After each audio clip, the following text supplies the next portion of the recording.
రావు గారు మరణించారనే వార్త నిజంగా రాష్ట్ర ప్రజలకి రాష్ట్రానికి చాలా తీరని లోటు, చాలా బాధాకరమైన విషయం. ఆయన మరి మీడియా సంస్థల్లో కావచ్చు, సినిమా రంగంలో కావచ్చు, చిట్ ఫండ్ రంగంలో కావచ్చు, ప్రియా పచ్చళ్ళతో మరి ఆయన ప్రస్తావన మొదలుపెట్టి ఈరోజు రాష్ట్రంలో, దేశంలో, ప్రపంచంలో అనేక సంస్థల్లో మరి ఆయన ఒక ఇన్స్పిరేషన్గా, ఒక జనరేషన్కే ఒక ఇన్స్పిరేషన్గా నిల్చున్న వ్యక్తి. ఇవాళ ఆయన మరణించారనే వార్త విని చాలా బాధపడ్డాం.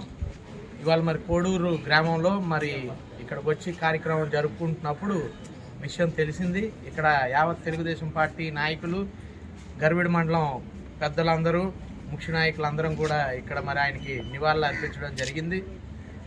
నిజంగా ఇది ఈరోజు ఈ రాష్ట్రంలో చాలా బాధాకరమైన రోజు అని చెప్పి తెలియజేసుకుంటూ, ఆయనకి, ఆయన కుటుంబానికి, అలానే రామోజీరావు గారి పిల్లలకి అందరికి కూడా మా ప్రగాఢ సానుభూతిని కూడా తెలియజేసుకుంటూ నమస్కరించుకుంటాం.